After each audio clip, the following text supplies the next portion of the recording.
Hi, my name is Conrad Jones, Principal Trumpet of the Indianapolis Symphony Orchestra, and I'd like to welcome you to ITG's Listen and Learn.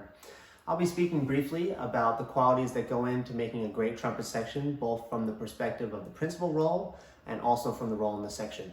These are just sort of some tips and tricks and different things I've relied on over the years to help me play my best and support my section around me and also the ensemble as a whole.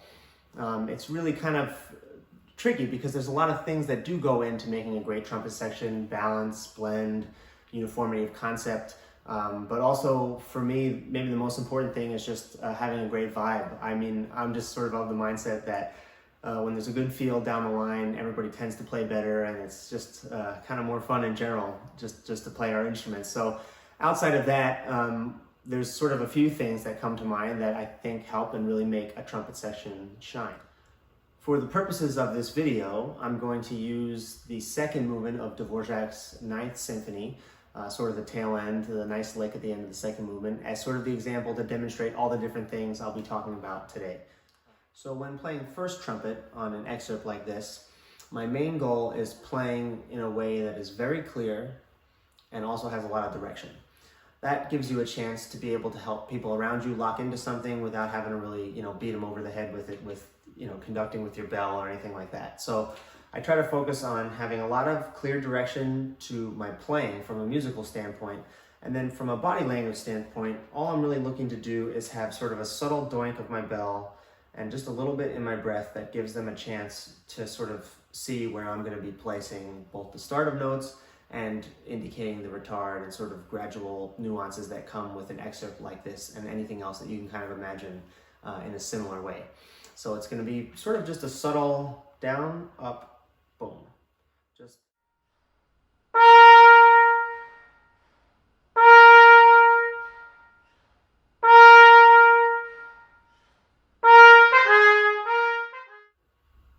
when playing second trumpet, or in most cases anywhere in the section, I really try to play with a full, rich sound, but with minimal vibrato.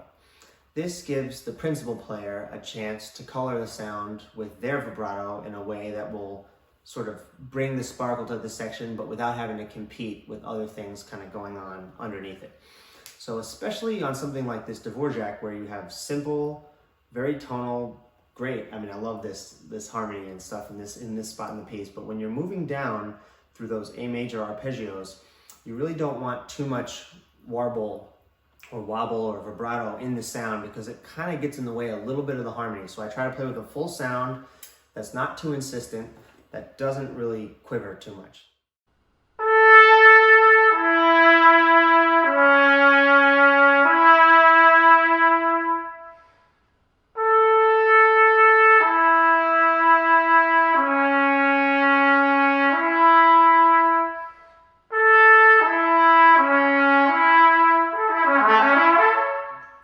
Something else that I've found to be really helpful for me when I'm playing in a section is to play in a way where I feel like my trumpet playing, my physical trumpet playing, the sort of the easy blow and the fingers and all the slides, all that kind of stuff, is really following my musical ear and my intent, the sort of musical input. So in a sense, I want to make sure that my musical ear and intent is out in front of the physical act of playing the trumpet.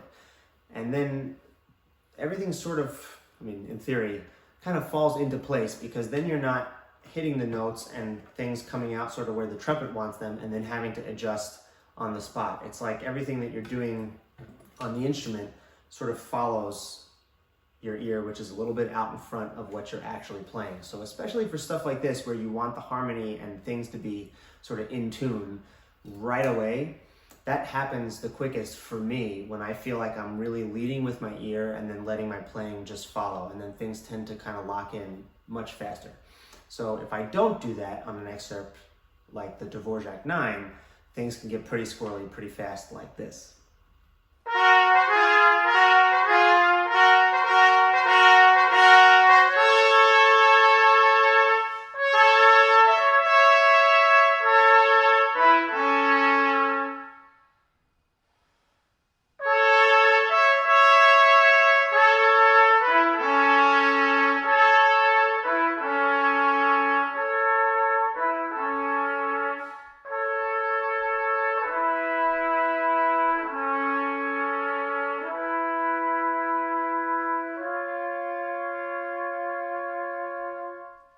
On the other hand, if I'm able to sort of have my trumpet playing follow my musical intent and my ear, it tends to eliminate the scoop into notes. It tends to eliminate the, oh, whoops, I put out too much third trigger on the low C sharp and then I had to scoop it up, or I had to, swim through the E because my fourth was a little bit too far beneath the root. Things like that tend to not be quite as much of an issue, and it really feels like it can lock in the section a little bit quicker.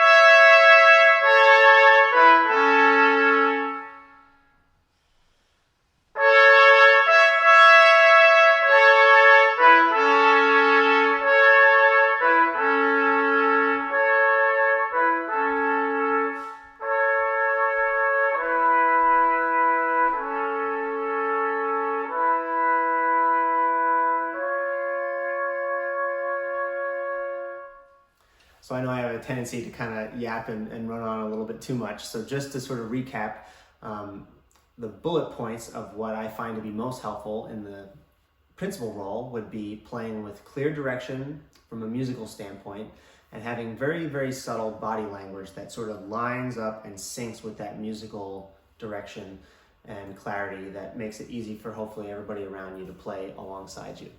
In the section, the things that help me the most really lock things in is play with a full supportive sound that isn't too insistent and also does not have a lot of vibrato and is very musically informed in that I'm following my ear from a harmonic standpoint, rhythmic standpoint, all that stuff.